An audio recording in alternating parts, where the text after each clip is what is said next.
thank you so much for coming to the first of this year's lectures. I hope you all had a delightful Christmas and a happy new year to you all.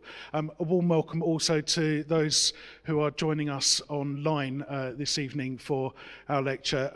This lecture will be streamed and recorded for digestion at a later date as well, should you need to do so. But a very warm welcome to those who are joining us online. We thank you for your support for our Contemporary Theology lecture series. We've got an exciting array of lectures over the next 6 months. Please do have a look online at the future lectures, and do feel free to come along to those and participate in our lectures. The format is that our speaker will speak for around about 45 minutes approximately, and then at the end of that there will be an opportunity for questions. Can I emphasize that's questions, not statements, and also brevity is applauded, longevity we kick you out, just in case you were wondering. So please do keep your points short and pithy. We are not expecting a fire alarm, so if it does go off, run, basically, and we congregate at the gates outside, but we are not expecting that at all, particularly on such a cold night. But thank you so much for coming along for our first lecture. Jayne, it's a delight to welcome you back to Canterbury and back to St. Peter's. The last time we met was at a meal about 5 days before the first lockdown, so I hate to think what's going to happen in 5 days from now. I hope that there's no continuity in that at all, but it's lovely to welcome you back, and I think quite timely for our lecture this evening, following certain leaked announcements yesterday, which I am sure you will be reflecting upon a little bit. Jayne is the director of the Ozanne Foundation, and the Ozanne Foundation has been going since about 2017, and is an important voice in trying to ensure that LGBT issues are more widely listened to and understood within the life of the church.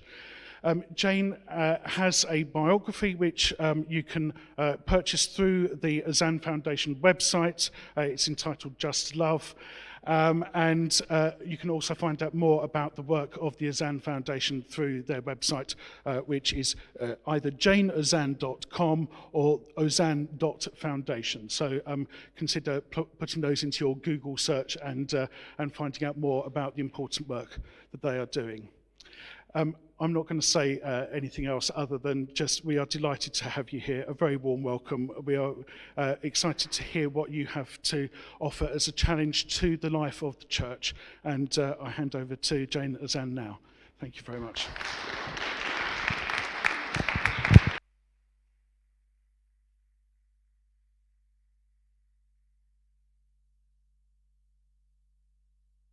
Coming on such a cold night, we're going to be dealing with a hot topic. It does involve the Church of England. I've posed the question, is the Church of England institutionally homophobic? And I have obviously spent a lot of time today having to rewrite a lot of this, so bear with, as they say. This is a lecture. I make no apologies for that. It's the first time I'm aware, though, that this topic has been dealt with in what I hope will be quite a consolidated form.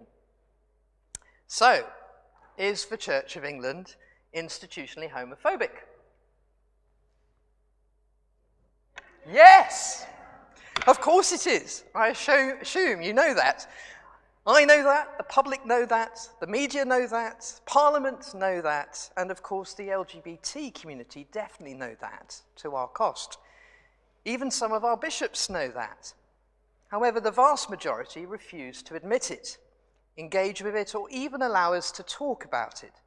Indeed, I've been told explicitly by certain folk at Lambeth that I should not call conservative teaching homophobic, which of course, in my mind, it is. So why is this? Why is the Church of England so willfully determined to stick its head in the sand and refuse to admit the glaringly obvious truth?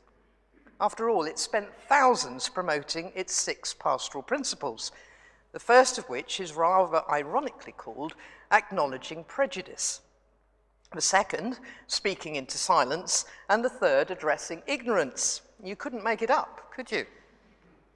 Perhaps it's because of our failure to do the remaining 3 principles, casting out fear, admitting hypocrisy, and paying attention to power.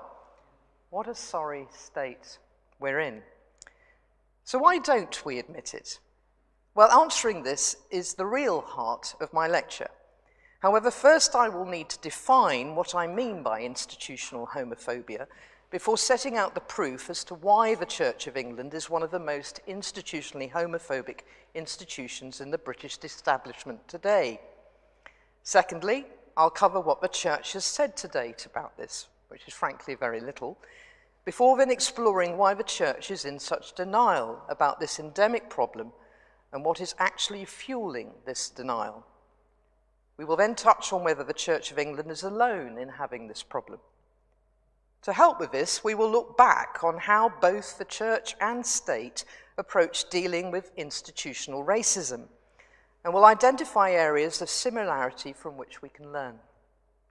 Perhaps most importantly, we'll look at what is needed to break through the walls of such deep denial held by so many with such vested interests, and ask whether the long-awaited Living in Love and Faith report is really going to address this. Finally, we'll look at what will happen if we fail to address this fundamentally unjust and abusive problem, which poses such a major safeguarding risk to so many LGBT lives, particularly those caught up, or dare I say, being brought up in conservative churches. So let's start with the proof. How can we be so sure that the Church of England is institutionally homophobic? Well, the first step is to define what we mean by institutional homophobia. Interestingly, there aren't too many official definitions of this in the UK. The most useful I've found is actually from the University of Houston's LGBT Resource Centre, which states, institutional homophobia refers to the many ways in which government, businesses, churches, and other institutions and organizations discriminate against people on the basis of their sexual orientation. They then go on to state that this is reflected in religious organizations which have stated or implicit policies against lesbians, gays, bisexuals, and transgenders leading services. This definition is very similar in part to that used to define institutional racism in the 1999 Stephen Lawrence inquiry. This landmark report by Sir William Macpherson into the horrific murder of Stephen Lawrence in an unprovoked knife attack and its subsequent handling by the Metropolitan Police led to the conclusion that the force was and is institutionally racist. As many may remember, the then Bishop of Stepney, Dr. Johnson Tamu, played a seminal role in seeking justice for Stephen and the Lawrence family, and acted as one of the 3 advisors to Lord Macpherson in his inquiry. Later, as Archbishop of York, Lord Sentamu continued to champion the fight against racism, particularly within institutions of both church and state. In 2013, he wrote a column in the Yorkshire Post entitled "Fighting the Evils of Racism," in which he memorably said, "The elimination of racism remains a serious task for all of us, for racism is like an invidious and devastating cancer in society, attacking community structures and all its components." I couldn't agree more. And I also believe that this is equally true about the need to eliminate homophobia in our society, and particularly in our religious organizations. That is why I've set up the Ozanne Foundation, which works with religious organizations around the world to tackle prejudice and discrimination on the grounds of sexual orientation and gender identity. Lord Sentamu and his colleagues devoted over 16 pages of their report to discussing the various definitions offered by a range of interest groups and individuals as to what did and did not constitute institutional racism. a phrase that up till then had been little used, much centred around the fact that not all those within the institution were themselves racist, but that the organisational structures and the process they had to work under were. There was also an emphasis on the fact that many did not mean to be racist, and that much was down to unwitting or unconscious racism, which we would today call unconscious bias. Lord Macpherson and his advisers finally set on the following definition: the collective failure of an organisation to provide an appropriate and professional service to people because of their colour, culture, or ethnic origin. It can be seen or detected in processes, attitudes, and behaviour which amount to discrimination through unwitting prejudice, ignorance, thoughtlessness, and racist stereotyping which disadvantage minority ethnic people. So, if we apply this to our own interest area, institutional homophobia, it would therefore read: the collective failure of an organisation to provide an appropriate and professional service to people because of their sexual orientation. It can be seen or detected in processes, attitudes, and behaviour which amount to discrimination through unwitting prejudice, ignorance, thoughtlessness, and homophobic stereotyping which disadvantage lesbian, gay, and bisexual people. As a quick aside, I think it's important to stress that whilst I am tonight focusing on institutional homophobia, so much of what I say can also directly apply to institutional transphobia. There are, of course, some important differences, particularly in relation to the ability of trans people to get married, but for the most part, the problems and indeed prejudice remain exactly the same. I am, however, for tonight, just focusing on matters relating to sexual orientation and homophobia. So let's unpack the Macpherson Inquiry's report's definition a little more. It starts: the collective failure of an organisation to provide an appropriate and professional service to people because of their sexual orientation. Well, it's undeniable that the organisation of the Church of England is guilty as charged, as we as an institution failed, and as of today continue to fail, to provide one of the most important religious rights, known here as a professional service, for lesbian, gay, or bisexual individuals. This is, of course, the right to marry the person that we have chosen to love and cherish, or, as all heterosexual Anglicans have always been able to vow, to have and to hold from this day forward, for better, for worse, for richer, for poorer, in sickness and in health, until death us do part. There. I've said those words for the first time in a place of worship, and that, I hope, not the last time. For one day I pray I too will make these vows before God, my friends and family, and with the woman that I pray I will one day be able to marry. I just need to find her first. Please remember that this official position of the Church of England, currently enshrined in law, is at their request. It is totally independent of the fact that there are, according to a recent survey by the Campaign for Equal Marriage, over 1,000 clergy and indeed a growing number of bishops who would wish it to be otherwise. This is the collective failure of an organisation, which in our case really points to the failure of both the General Synod, who has the power to legislate, and also the House of Bishops, who have the authority to lead the Church on this matter. We've learnt today that the bishops have collectively decided not to lead us forward on addressing this injustice, much to the dismay and anger, I would suggest, of millions. As an aside, I can't help point out that the Church of England does not choose to own this collective failure, but rather disingenuously puts the blame on Parliament, saying on its website, the law prevents ministers of the Church of England from carrying out same-sex marriages.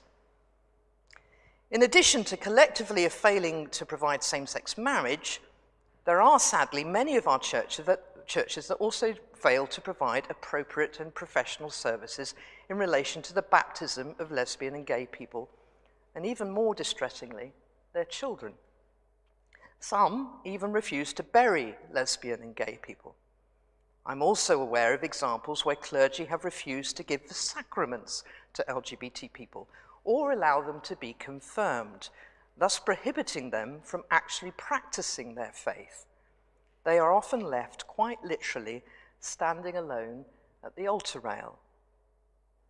Now, whilst this form of deep-seated prejudice is totally against canon law, and indeed human rights law, it is yet more evidence of our collective failure to provide a professional service to lesbian, gay, and bisexual Christians in England. Whilst the culprits are usually individual priests, as opposed to the whole of the Church of England, one could argue, and I think should argue, that it is our collective failure that we have not put in the sufficient safeguards to ensure that this form of homophobic discrimination never happens in our churches.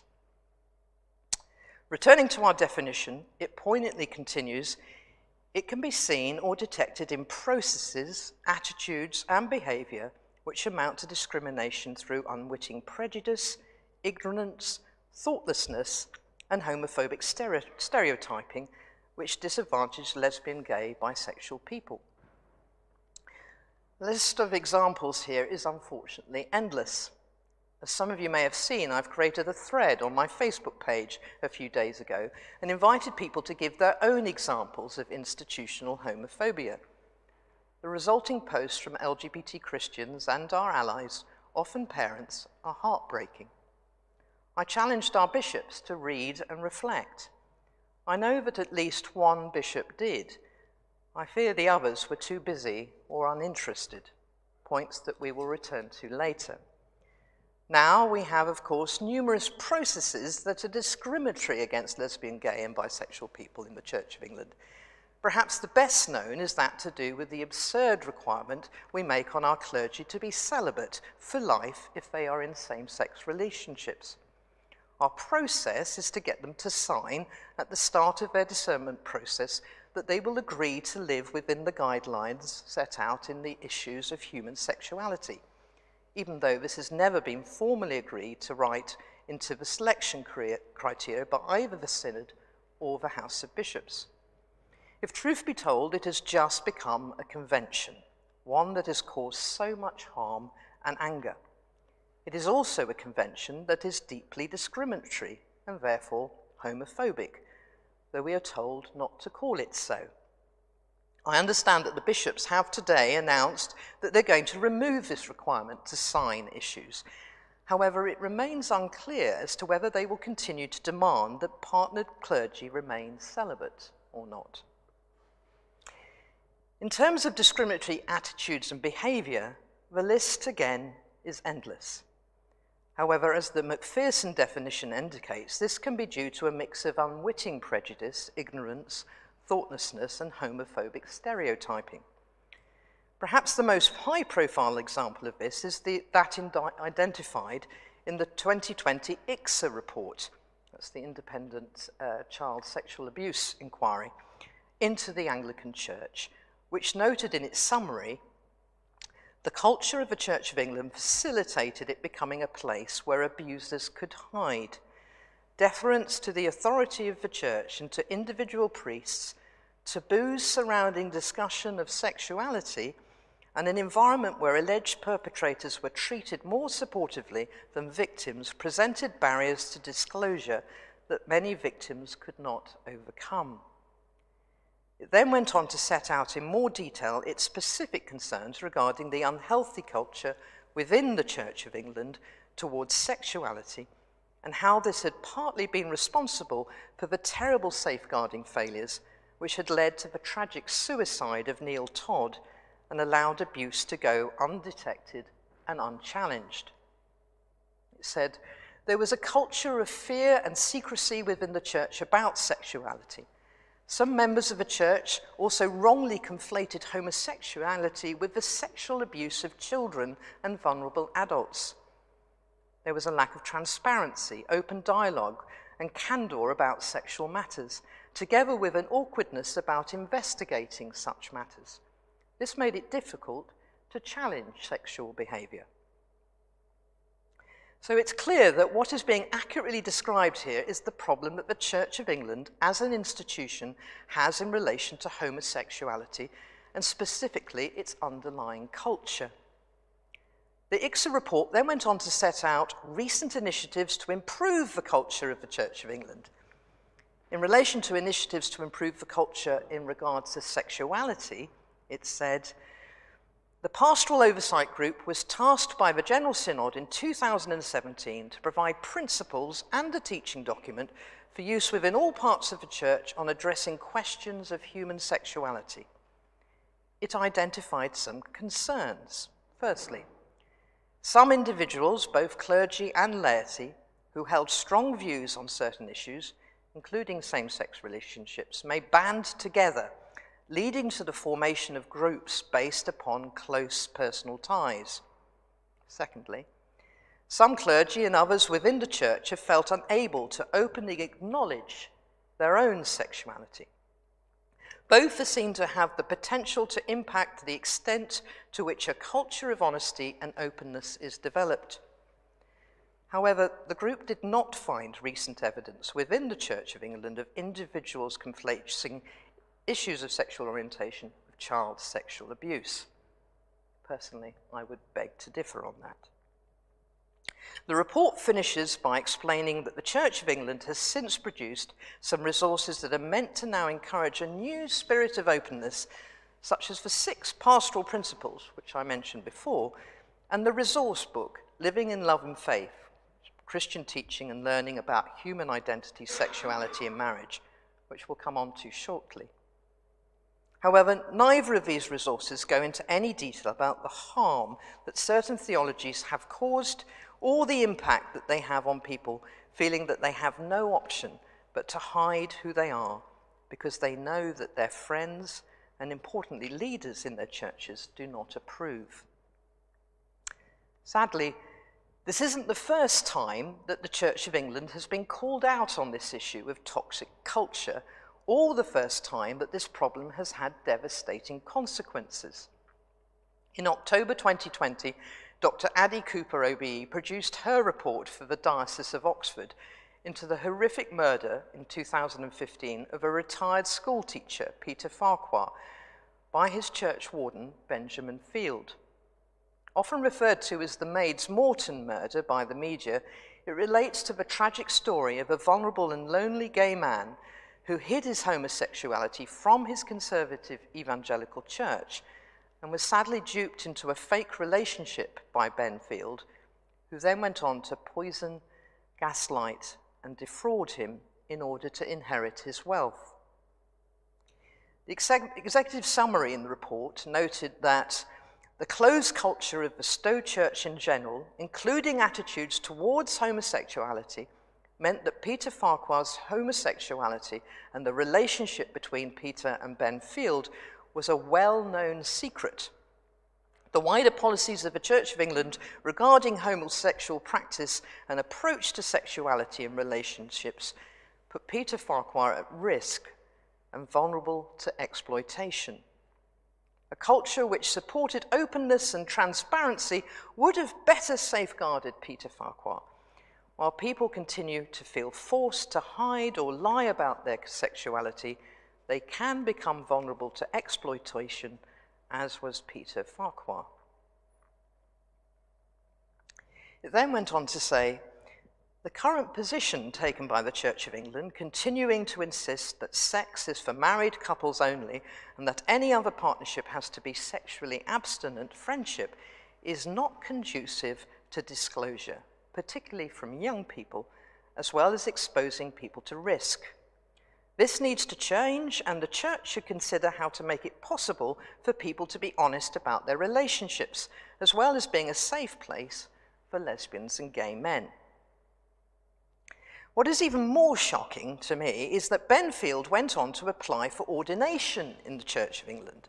That's after murdering Peter Farquhar. Dr. Cooper's report went on to make 13 recommendations, the first 3 of which are recommendation 1, promote safeguarding prevention, especially awareness of the impact of social isolation and loneliness. recognizing the need for intimacy and challenging ageism and attitudes towards homosexuality, and promote this nationally within the Church of England.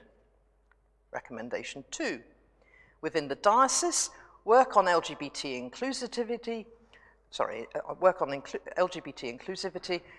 should focus on raising awareness of the safeguarding risks for some older people, and the diocese should promote this nationally within the Church of England. Recommendation 3. Address any culture of secrecy and promote an open culture within the Church of England. So these weren't just diocesan problems, they were across the whole of the Church of England. In other words, these are all risks for the attitudes relating to institutional homophobia that needed to be addressed. Being concerned about this, I asked a question the following month in November 2020 at General Synod to the Chair of the House of Bishops about what safeguarding changes were being made to act on these findings. The Bishop of Huddersfield, the then leading safeguarding bishop, replied on behalf of the Chair and started by setting out some of the more general safeguarding changes they were making.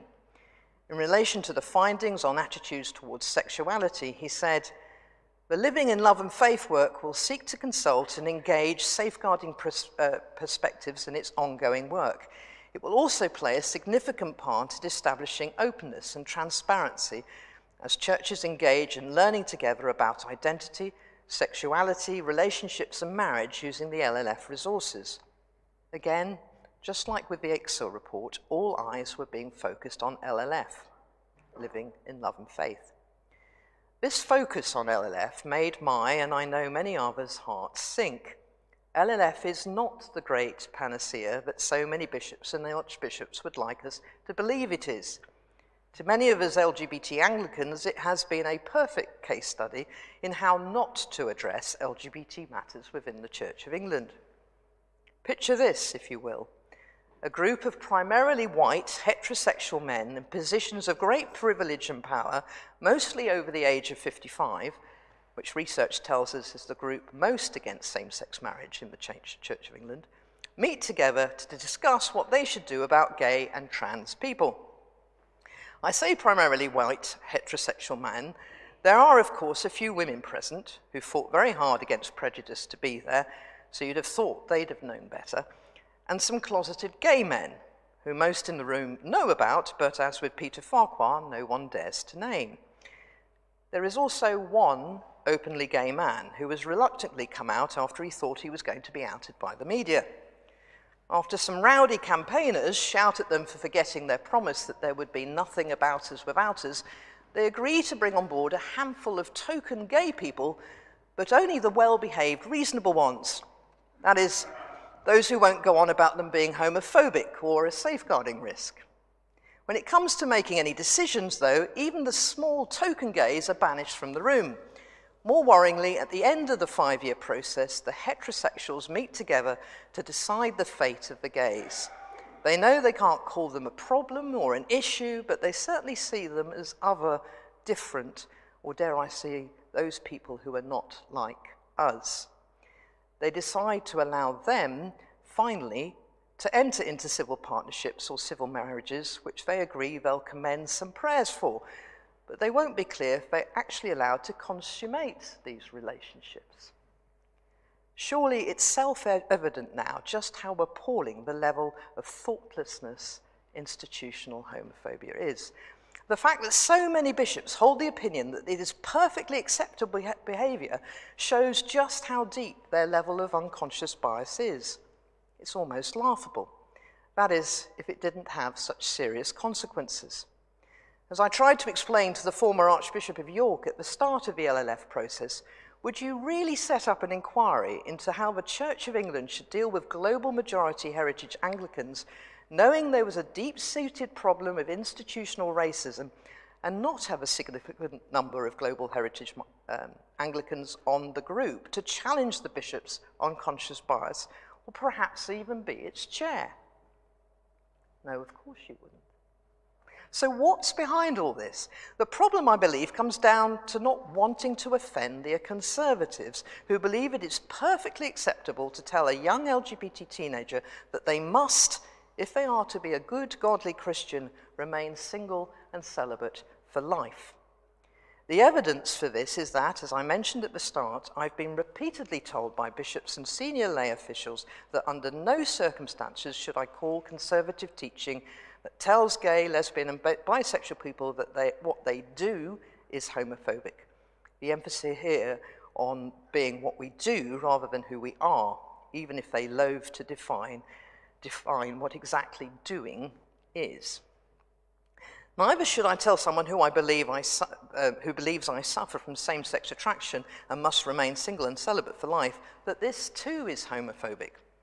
Indeed, it seems it is I who am the problem in this scenario for not being reasonable or accommodating enough. I must learn to accept and respect their views in order to keep the unity of the Church of England, even though these views cause me and thousands of others like me, particularly those younger than me, significant mental anguish and harm. Denying anyone their God-given right to love is crucifying for an adult. For a younger teenager, it is like a death sentence, which sadly some have found impossible to live with and have tragically gone on to take their very lives. This is spiritual abuse writ large. It is also highly coercive, as it tries to make me conform to a way of thinking that is detrimental to my health and well-being. It has no good fruit associated with it. Furthermore, it's utterly ridiculous, as it's not I or they who are defining the meaning of homophobic. A quick Google will find a variety of formal definitions, but most center around the following: an irrational fear or aversion to or discrimination against homosexuality or gay people. Perhaps the most helpful here is to look at what the Crown Prosecution Service with the police have agreed together is a homophobic incident or hate crime, because we wouldn't want to find ourselves on the wrong side of the law, would we? According to their website, this agreed definition is any incident or crime which is perceived by the victim or any other person to be motivated by hostility or prejudice towards a person because of their sexual orientation or transgender identity. It's interesting to note here that the emphasis on the perception by the victim rather than the intention of the perpetrator. So I'll say that again. It's the perception by the victim rather than the intention of the perpetrator. So it's just not good enough to say, but I don't mean to hurt you when I say you're disordered. Or, I love gay people, I just think that it's what you do that is sinful. It's how we, the victims, feel that counts. I passionately believe God agrees with this too, for Jesus was always on the side of the marginalized and persecuted, and never the abuser or perpetrator.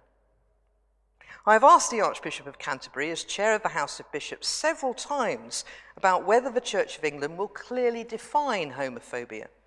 The first was in July 2016, when I asked him whether he accepted the difference between perception and reception of homophobia, which thankfully he did. In July Synod last year, I asked what practical steps had been taken by the House of Bishops since then to define and combat homophobia in the Church of England. The Bishop of London replied on his behalf as chair of the LLF Next Steps group, again citing LLF, the great panacea, remember, and commending the Methodist Church definition of homophobia, which we'll come on to. I was grateful, though, that she did end by saying there is always room for improvement. The Church must not be complacent and needs to continue to combat both perceived and experienced homophobia in all aspects of its life together. It's a shame they haven't done anything about it.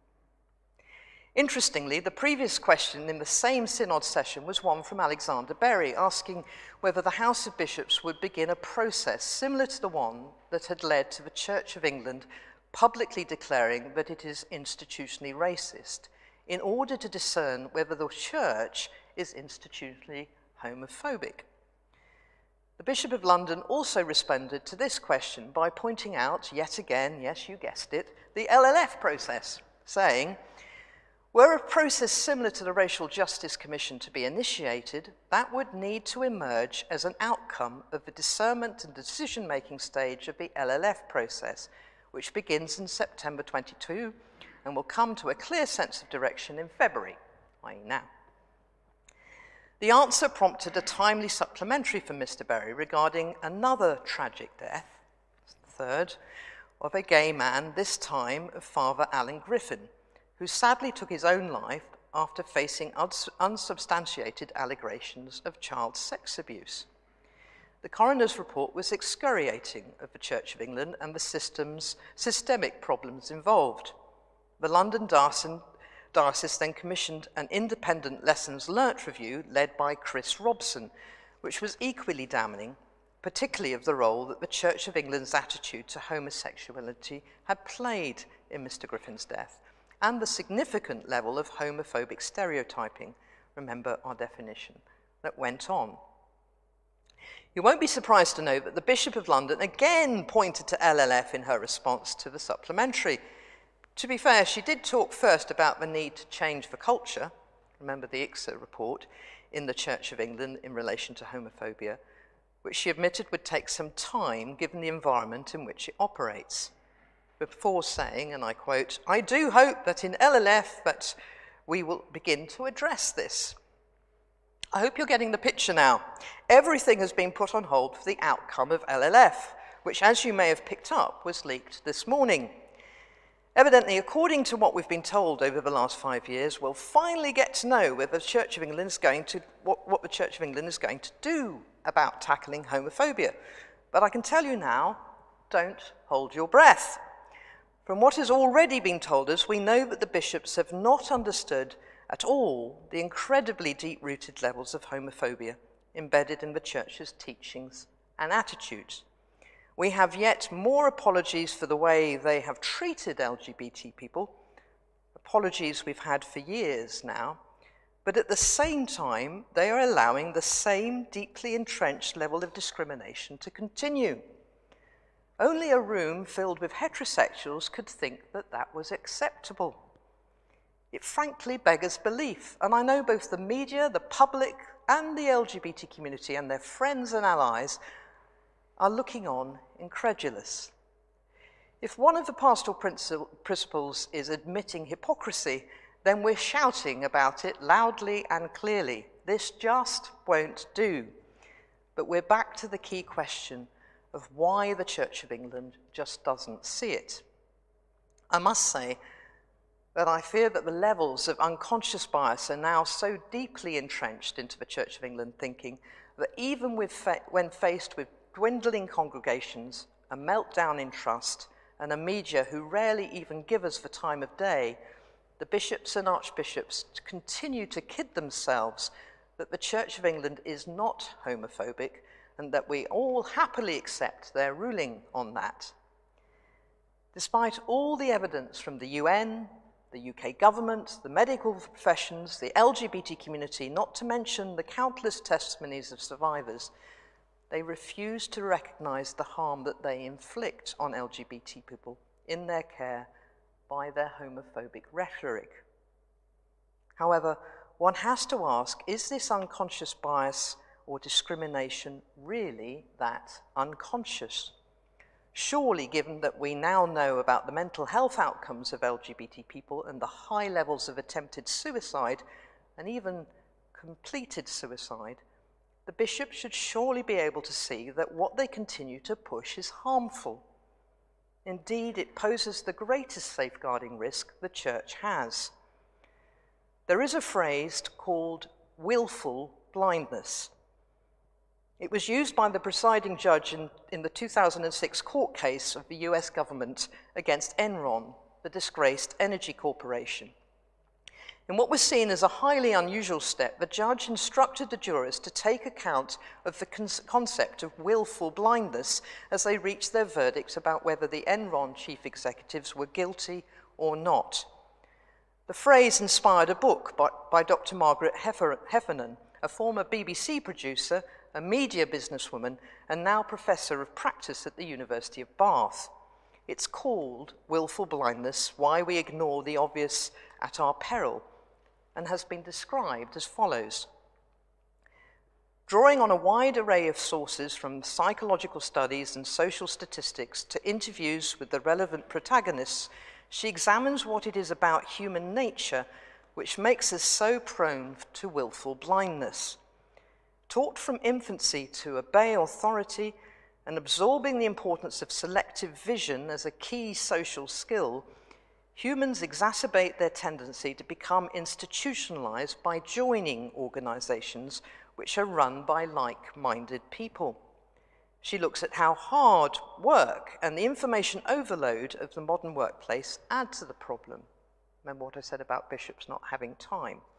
And she examines why whistleblowers and Cassandras are so very rare. Interestingly, in her book, she evidently looks at examples of the Catholic Church and has more recently updated it to include other examples, such as the Grenfell Tower tragedy and Harvey Weinstein. Perhaps it's about time we got her to look at the Church of England. That is, whilst there's still a church to look at, given how fast our numbers are dwindling.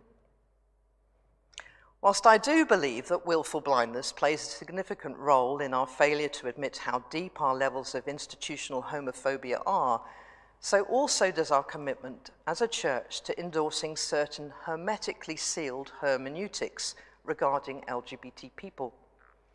I recently set out what I mean by this in a blog for my own Anglican blog site, Via Media. If you'll allow me, I feel it's very apposite to this conversation. I would like to recount it here. The inability to engage with the pain and abuse that Christianity has and still causes many people appears to be a hallmark of a certain type of theology which completely refuses to allow any dissension from I am right and there's absolutely no questioning that way of thinking. It is the ultimate strong man argument, where you're challenged to prove how strong in the faith you are by your commitment to a certain truth, despite all the evidence to the contrary that it is in fact causing people great harm and inflicting untold levels of suffering. People in these sect-like groups are enjoined not to give in to soft-heartedness, otherwise known as loving concern or compassion, as they risk forfeiting their own salvation. Instead, they are told they must stand firm against any attempt to undermine their beliefs because, they are taught, the devil is prowling around like a roaring lion, seeking to knock them off track by appealing to their most vulnerable weakness, their emotions. I mean, heaven forbid that we let our love and compassion for our neighbor risk jeopardizing our place in eternity. This, of course, is why the Bible is so clear on certain topics, because to think otherwise might just be to create a hairline fracture in the wall, which might risk bringing down the whole emphasis of the Christian faith. And we couldn't have that now, could we? I mean, questioning certain truths that have been held for hundreds of years is obviously something that biblical scholars have never, ever done. I'm being sarcastic. For we Christians have never, ever got things wrong in the past. It's best to forget that we once thought the world was flat, that women should be kept silent and have no role in ministry. Indeed, questioning giving teachings was never ever something Jesus did he? I was reminded of all this recently when I watched the challenging film, The Report, that set out the harrowing account of the horrific abuses committed by the CIA when using enhanced interrogation techniques, aka torture, after the 9/11 attacks. Despite the fact that many operatives were really uncomfortable with these techniques, they were strong-armed into agreeing them, as they were only actually legal if they were thought to be working. To admit that they weren't working was to question the whole legitimacy of the program, and ultimately the legitimacy of the CIA itself. They had to believe it and were kicked out if they didn't. It was a hermetically sealed argument with no room whatsoever for dissent. Does it sound familiar? So likewise, with certain clear biblical teachings that most know cause severe harm, like forcing someone to live a chaste life because they're gay, even if they don't have the gift of celibacy. A hermetically sealed hermeneutic peddled by some is that you can only be a true Christian if you believe this, and that any challenge to this teaching is a sure sign that you're unsound. What's more, if you insist on pursuing this challenge, then you must be rejected by your community. So why isn't it the lived experience of LGBT individuals heard? Why aren't the numerous testimonies offered in TV documentaries, research studies, health journals, and government reports not heeded and taken on board? For most, it lies in their theological understanding of the nature of God, of sin, and of judgment. In short, many hold that their religion teaches that these individuals have brought their suffering upon themselves because of their ungodly desires. This is sadly another example of a hermetically sealed hermeneutic, which leaves LGBT people with no way out. Evidently, they are hurting because they're ungodly and because they are not healed. It's a circular, airtight argument that is not open to reason or challenge. And it's deeply concerning to see such a rigidity of thinking that does not allow for reason, science, or human suffering to shape and refine religious teaching. It is this that the history books will recount and question. Why weren't people's hearts broken by the evidence of harm that was so clearly being perpetrated? Why were people who believed in the primacy of love so cruel? Perhaps deep down, the real problem is that they don't want to have to admit that they've got things badly wrong, because, like the CIA, they would then be held accountable for the horrendous pain and suffering they have inflicted on countless individuals. Time will tell. God only knows. I do rather think that this may go to the rub of the issue, that deep down the real problem is that they don't want to have to admit that they've got things badly wrong, as they would then be held accountable for the horrendous pain and suffering that they've inflicted on individuals. Perhaps they ought to read the book I've just received from Bishop Emma Einson this morning, which is actually the Archbishop of Canterbury's Lent book for 2023, and I do rather recommend it. It's called Failure. Emma is an evangelical bishop who's become affirming. Is the Church of England alone in all this? Don't worry. I'm wondering, I know we're a bit short on time. Can I keep going? I've only got a couple more pages out. Is the Church of England alone in all this? Are other Christian denominations culpable?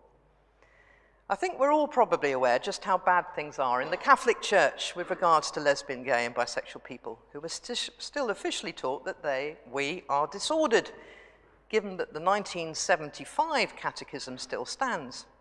Just to remind you, thanks to the late Pope Benedict, we have the following memorable statement.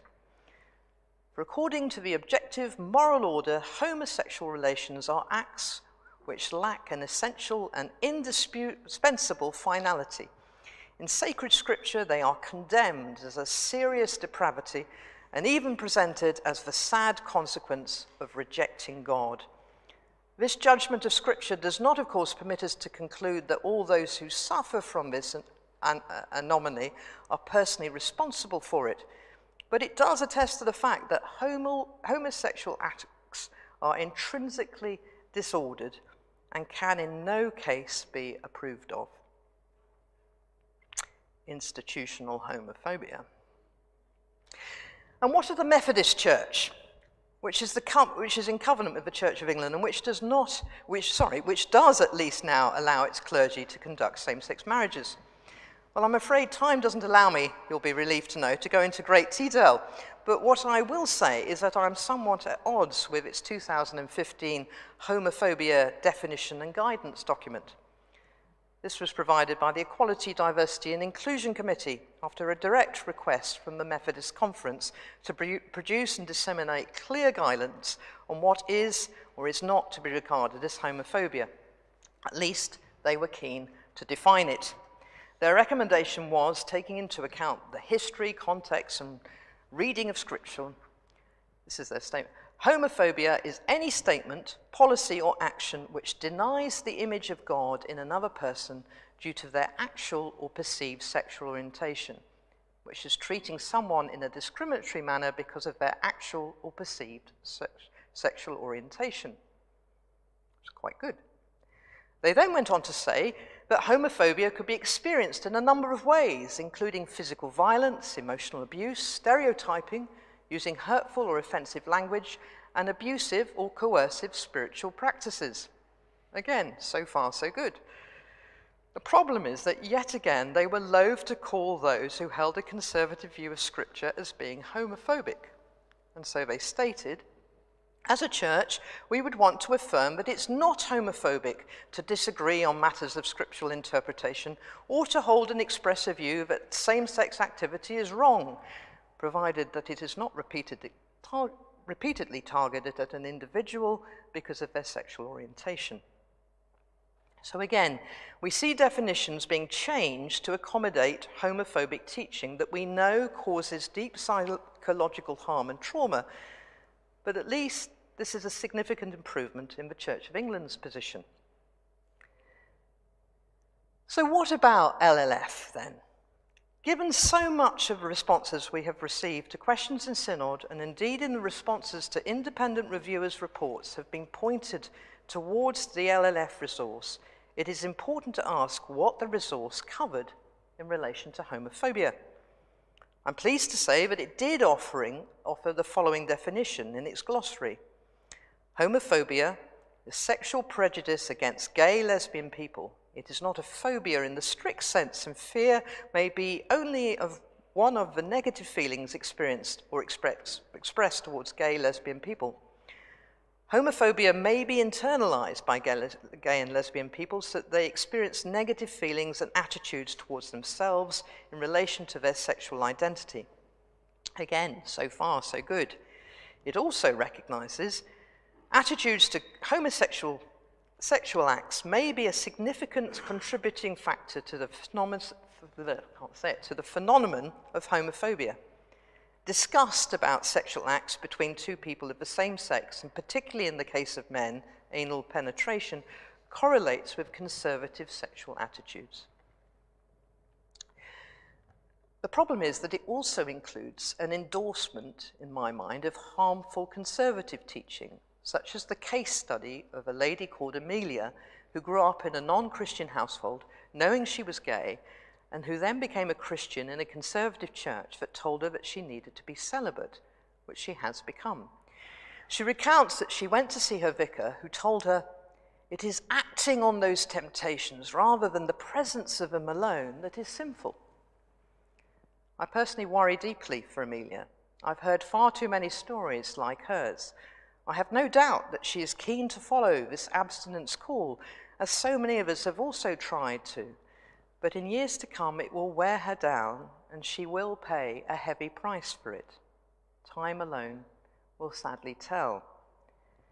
The real problem with LLF, though, is that despite all the promises to ICSA that LLF would address the problems of culture that they highlighted, the final LLF resource actually states, while acknowledging the reality of abuse in the church, it's important that the specific work of theological reflection on ICSA be carried out separately from LLF, and importantly together with victims with great pastoral sensitivity, and only after the full published findings of the ICSA report have carefully been assessed.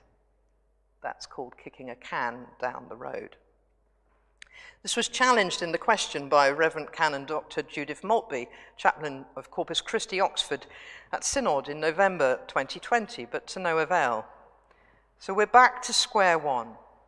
LLF has not dealt with the underlying theological issues that create the culture that all these reports have highlighted. Dare I say this is another example of willful blindness, leading that it gives clear evidence, yet again, of institutional homophobia. As an aside, it is precisely the same problem that those who fought for justice of the victims of Stephen Port, a serial killer who preyed on young gay men, encountered with the Metropolitan Police. The inquest was told that they were unwilling to engage and did not seem curious about the information that they had. Willful blindness seems a key component of institutional homophobia, whether in the police or in the Church of England. So summing up, there is undisputable evidence that leads us to state without a shadow of doubt that the Church of England is institutionally homophobic. The challenge is that the Church itself refuses to see this and willfully ignores all evidence of harm that it is causing. Unless it has the courage and humility to accept this criticism, however, which requires it to admit that it has got things badly wrong, more people, particularly young LGBT people, will continue to be harmed and hurt. Just how many deaths will it take the church hierarchy to wake up to this? As I said at the start, the LGBT community know this, the media know this, the public know this, and the younger generations in particular know this. People are voting with their feet, as the last census has shown. The great hope was that Living and Love of Faith would acknowledge and address this problem, but instead the Church of England continues to peddle the idea that conservative teaching is not homophobic and that we must just learn to accept each other despite the clear evidence of the damage this causes. I believe that the only thing that will force the Church to change is the law, as enacted by Parliament. And that is why I'm working so hard to ensure it will. Watch this space.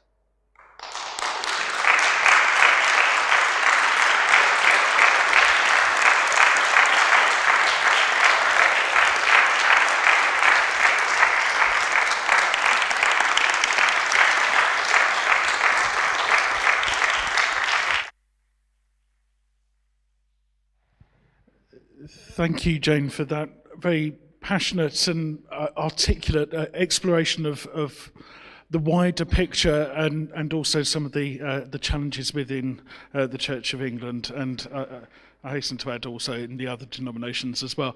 I'm going to hand over now for any questions, and our roving mic person will walk around and hear your questions. So please, if you could raise your hands, and we'll come to you. Thank you.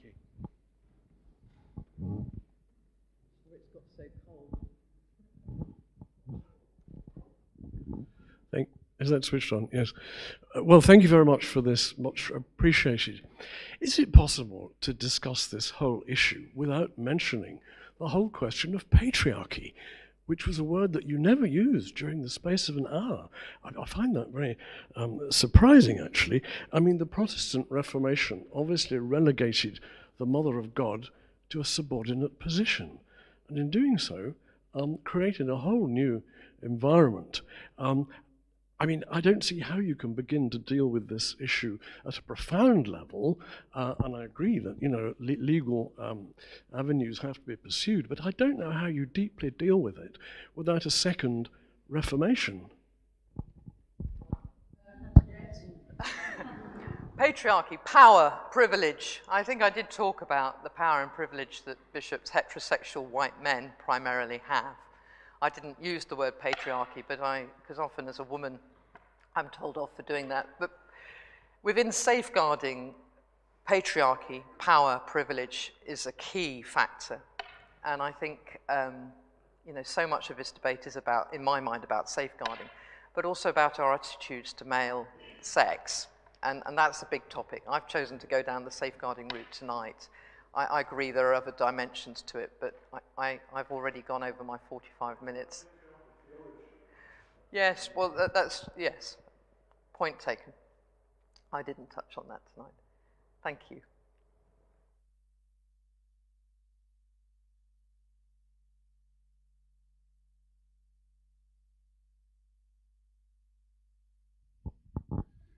First of all, thank you, Jayne. It's a pleasure to hear you speak. Quick question, if I may. As one of the younger faces in the room, when you see clergy, laity, bishops coming through that are from our generations, do you think this issue will be up for debate again and it will be something that will change, that perhaps will swing the other way? Because amongst Christians of our age especially, I don't want to speak, this has become a really divisive issue. Folks are putting themselves usually into one camp or the other. And as that change happens, what do we sacrifice for the state of unity? What within the Church of England itself, and then the wider Anglican Communion? So you're right, change is in one direction. I mean, the stats in every single research study show but in particular it's the younger generation, and as we're getting older, that's what the census is showing, that we're becoming more accepting as a society. And that is true on the whole in the church, although the conservatives would say, well, actually we've got the large churches with really large young populations and they accept our teaching, brackets, which I know they don't. And there is a civil war brewing in the evangelical church, because increasing numbers of young people who play in worship bands or do children's work or do the prayers or whatever are coming out as gay. Or they're coming to me saying, I've got a real problem. All my friends, especially in Oxford, university, all my friends go to this church and I really like the music and it's a great club atmosphere, but I'm gay and I know it's really quite toxic for me. What do I do? What do I do? And that's why we try, I've been trying to start accepting evangelicals or, inclusive evangelical spaces, and they are growing in number too. But the truth is, what's really happening is people are leaving. And that's why, talk about if a Church of England is left. Today, thousands have chosen to leave the Church of England. People going through training are wondering if they can stay. Gay clergy, I know, are thinking that they must resign. It's an absolute car crash pastorally, and there's no one there for them. And we can't talk about it because, of course, we just got to love and accept each other. I mean, it makes me, you can hear the anger. I've been trying not to get too angry because but we need that righteous anger. And I have to ask the bigger question, what is God doing? Because we seem to be creating a rump of a church that believes it's living in the end times, that it alone has the truth. That's why I nearly cut that passage because of time, on I like the phrase, hermeneutically sealed hermeneutic, this sort of church that will not admit that it's got things wrong. And they believe that they are God's gift, and even if there's only a few of them, they're holding the standard. I used to be part of that. I know what that's like, and it's dangerous, and I think it's misguided. And I think the devil's having a field day because there is no gospel of grace. I'm sorry, but I don't know if people are still watching this. I'll probably get headlines tomorrow. But there is no gospel of grace. There's just a legalistic God which Jesus came and really took on with the Pharisees. And I believe what's happening is that the institutional church is dying and that we're taking God's wonderful, loving presence into the public square. I have more opportunities to speak about the love of God outside the church than the archbishops arguably do inside. I have more presence in the media as a Christian gay woman who the media actually respects because they can't understand why on earth I've stuck it out. But if there's a story about the church, it's not the archbishop they often ask, it's myself. I'm sorry, well, of course they'll try and ask both. That's a stupid, scrap that, rewind the tape. But you know what I'm saying. The LGBT community won't go anywhere near a church, on the whole, secular. But they're intrigued as to why I stay. And it's that I believe God is doing, that we have to learn to walk our faith into that public square. But that's not an easy message. Sorry, it's a terribly long answer, but there you go. Is this on? Can you hear me? Yeah. Jayne, thank you for all you're doing, your talk today and your mission and the sacrifice that you're making for us. We really appreciate it. My question to you is about the news today that the bishops have said that there will be a draft liturgy of prayers of thanksgiving, dedication and God's blessing. Is this good news for LGBTQIA plus people like myself? I'd love you to speak into that. Thank you. Their headline is Radical Christian Inclusion. I look at it and go, radical discrimination built in at every step. This isn't authorised liturgies. This isn't going to be put in as a rite R-I-T-E, into canon law. This is just commended by the bishops, some prayers. We're not even really sure at the moment whether they really meant for it to be blessings, because blessings was in the title, but not in the paragraph. You haven't seen the report, I haven't seen it, I've just been told. So we'll have to read. But it's crumbs. And it institutionalized, it sort of embeds the discrimination. It is institutional homophobia. The bishops think it's good news because they found a way in their minds, they're that heterosexual little white group who haven't got any gay people in the room to try it out on. And they think the great thing is that they're going to apologize to us. I had to remind the bishop who had the guts to tell me that, well, actually, you did that in 2016 at the primates meeting. When you did it in 2017, you did it twice in 2018. We've had an apology nearly every year, but we've had no action. And today you're apologizing again with minimal action. Do you realize how hypocritical that is? I mean, I'm at my end of the road with the Church of England. I believe the Archbishop should resign, if you're listening.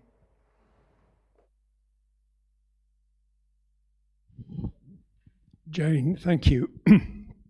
Welcome to Canterbury, where one of the businesses just outside the cathedral gate is the fudge shop. I don't know whether you saw the BBC headline. Church of England bishops refuse same-sex marriage. Forget blessings and commendations, we're done. Thank you very much. No matter what they wrote, we know what the world thinks. Now, I don't want you to give anything away as far as tactics are concerned for 2 weeks' time. But is there a serious possibility that the synod will actually tell the bishops where to put their report? And actually throw the whole thing into complete confusion and send them back again. The synod did actually throw out a report some years ago and said we're not going to. So, yeah. Sorry, David, I'm cutting in. I mean, I've done interviews all day. You probably haven't been. My slight problem is I've been trying to write this speech, 18 pages of it, in the last 48 hours. I've had 4 hours sleep in the last 48 hours. It probably shows.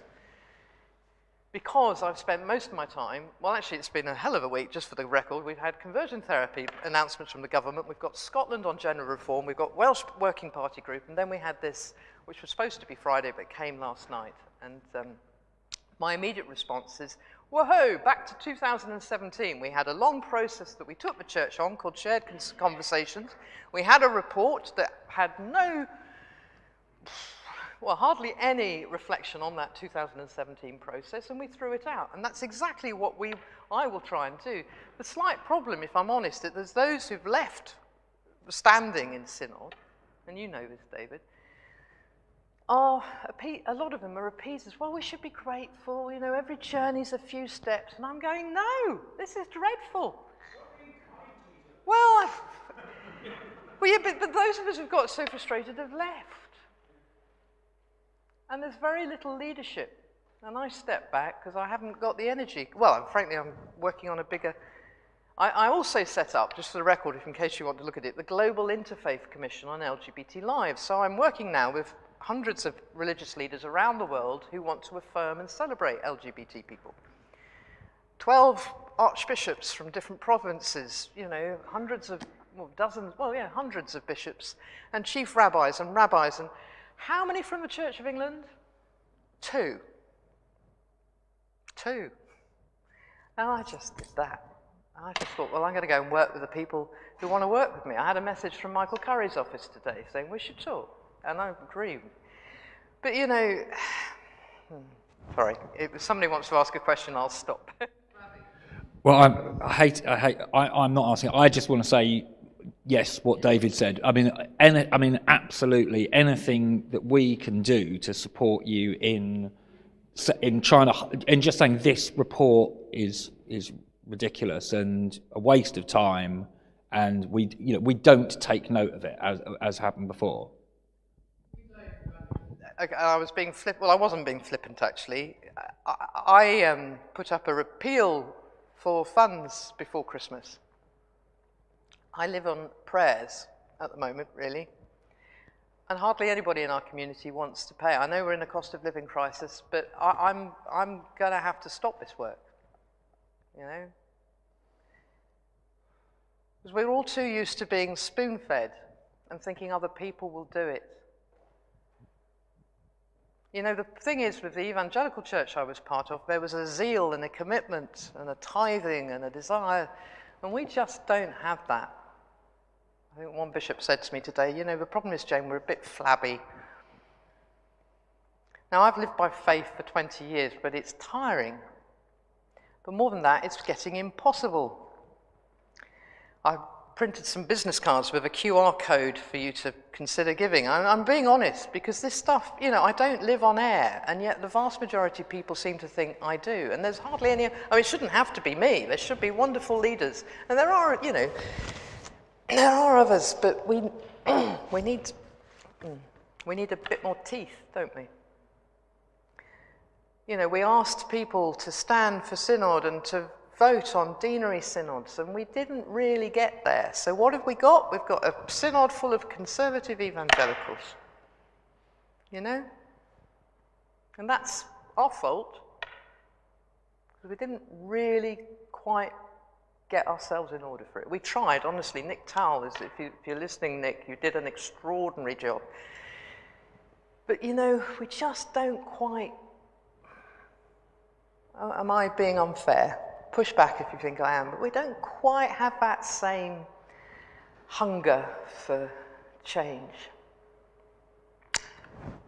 Thank you. I was very interested in your talk. There's so many things in there, such gems of wisdom, and, you know, pointing out all these really ghastly things that are happening. But the thing that interested me most was the connection between secrecy and safeguarding, and I wondered if you could talk about that a little bit more, please. Secrecy and safeguarding, living in the closet. You know, the reports talked a lot about how people felt unable to be open, and the principles, pastoral principles, talk about trying to be open.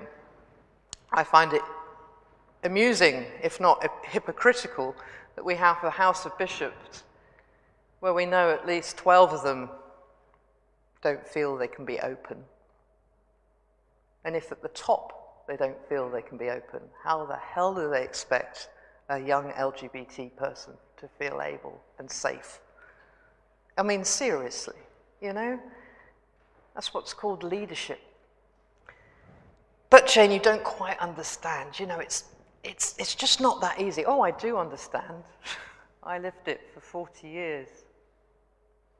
And then I took on the wrath of everybody by coming out, because somebody has to lead. And of course, many of you in this room know what that's like. But the truth is, and dare I say it, we get comfortable living with a shadow self. We get used to splitting our personalities and having two lives. And that is what needs challenging too. So yes, there is, you know, a vast majority of the problem is the pressure from the church, but there is also, I think, the self-responsibility to recognize that maybe we just feel a bit too comfortable in our closet. I'm one of the enemy, and I just would like to ask generally whether you consider that, as the census says that those of a homosexual orientation are in the minority across the population, whether you consider that people are homosexually orientated as a result of nature, i.e. that there is a homosexual gene, or as a result of nurture, how they're brought up, the circumstances in their lives, whether they were, you know, they met the wrong people at a time when, as I know I was, at the age of puberty, was, you know, going both ways. They do exist too. Firstly, enemy is quite a provocative word. I'm glad you felt able to come. I salute you. We obviously have different views. Secondly, goodness me, I chair the Banned Conversion Therapy Coalition. I am so familiar with your way of thinking. Jayne, there must be something in your past, a relationship with your parents, or Perhaps, the fact you were raped, or, all those things that you must just need a bit of healing about. Yes, you're nodding. And that led me to hospital twice. I know too many people have taken their lives because they've gone down that route. Nature or nurture? The honest answer is it doesn't matter. Yeah, you don't quite get that one.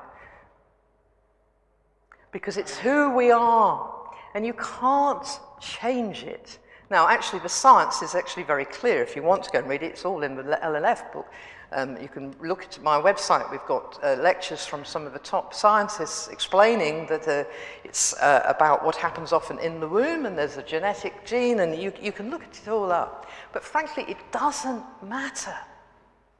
It does to you, I know, because your whole theology is based on it. Well, then you need to go and look at the science. Go and look at Dr. Kazi Rahman. Go and look at Michael King. There is heaps of science. The fact you sitting there... Anyway, I'm not going to be able to persuade you because your starting point is so wrong. God creates us as wonderful human beings in all our... Yes, exactly. Go and look at the Hebrew on that. Well, we're not going to be able to, but I would ask you to reflect on why you won't admit the harm that you do with your thinking. And I really hope that one day God will convict you, as he's done so many others. I asked Bishop Stephen, if you've had the courage to read his piece on same-sex marriage, addresses the point, why didn't he admit the harm that he knew was happening? And he says quite openly, it's because I didn't want to admit I was wrong. Now, he's just one bishop.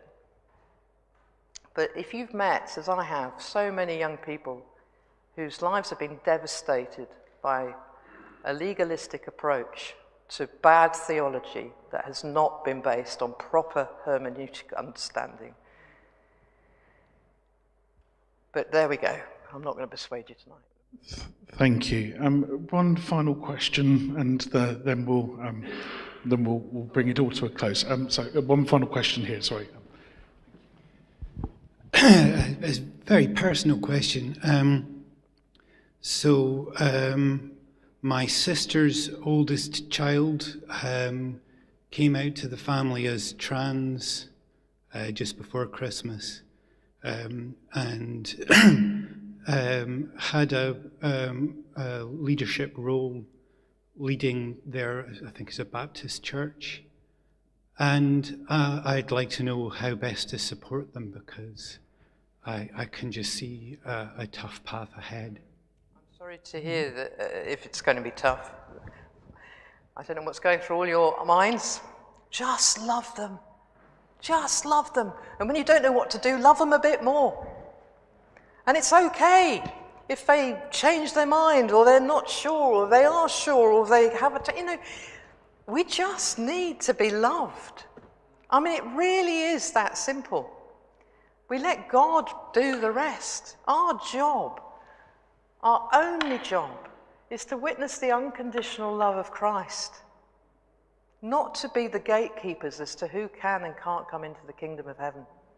And if you don't get that, then you're not a Christian.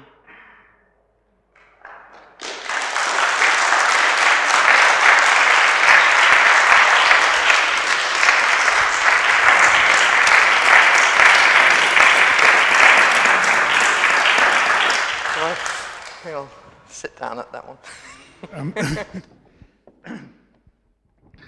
Jayne, thank you very much for coming all the way this evening and to sharing with us. What a start to our series of lectures as well. And I think you are hearing, I hope, a little bit of some of the support within the room and some of the hope that you will continue with being the prophetic voice that you are to the church, not just to the Church of England, but to those of faith who need to be confronted with the fact that actually God is a God of love, primarily.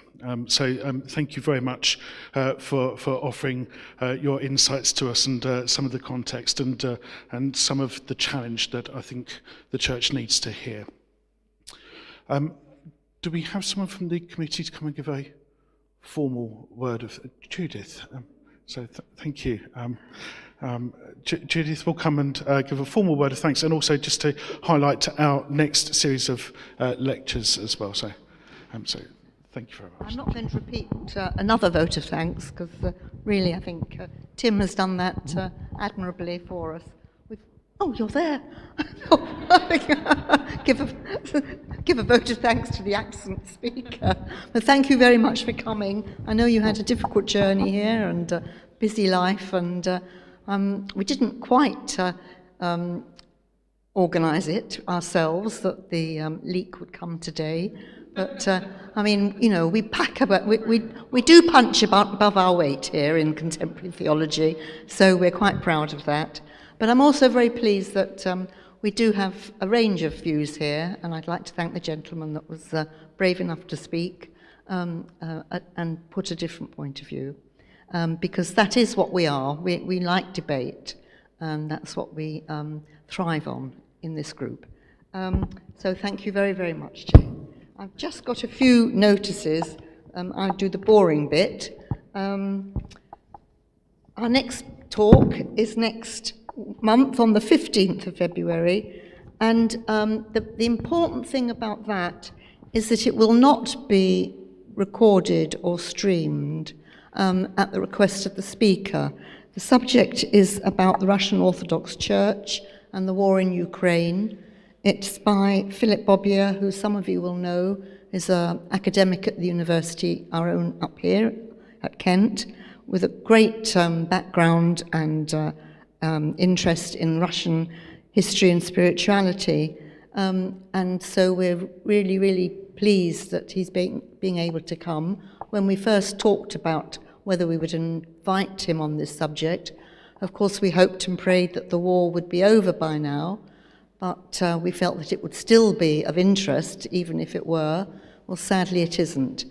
So it's even more important as a topic, but it is a sensitive issue, and he has asked for it not to be recorded. So if people are still listening online, Glenn, and they are ones that normally do listen online, can they please take note of that? And we also now, it's like London buses, you get none at once for a long time. You've had no good talks for 6 months, and now you've got lots of things happening all at once. Philip, who a lot of you will know, Philip Knight, who's somewhere in the, is going to just briefly tell us about the talks that are taking place next month, and I'll have it back. Yeah, thank you, Judith, for giving me an opportunity. Rowan Williams and Clash Schmelik will be talking about Etty Hillesum, and Judith has given me 1 minute to tell you something about Etty Hillesum that you may not have heard of before, a person who you may not have heard. She was a Dutch Jew, teacher, lawyer, linguist, and a writer, murdered at Auschwitz, aged 29.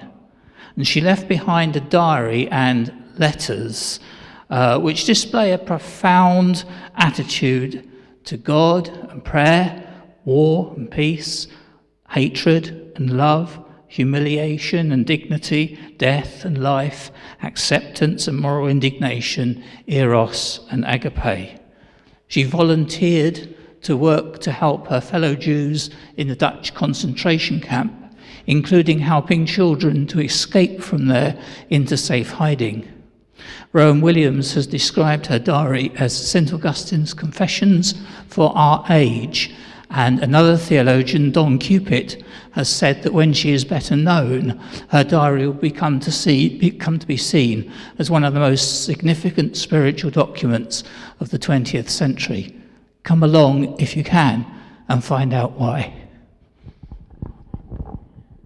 And then the very next month, the University of Kent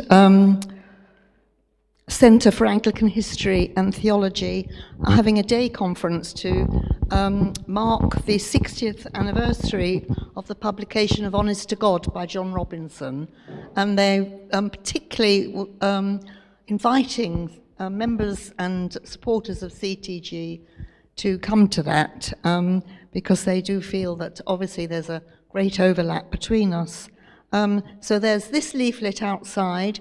Please take that, and please take one of Philip's leaflets, both for yourself and maybe take it back to your church or place of worship or secular group that you belong to, pin it on the notice board, show it to your friends, and encourage people to sign up. It's completely free. It's a day session, that conference, but it is a free conference.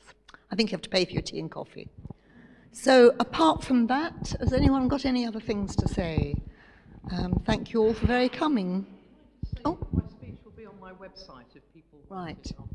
Jayne Did you hear that? Jayne's speech is available on her website if you want to follow it up and go over it again. Thank you very much, and a safe journey home.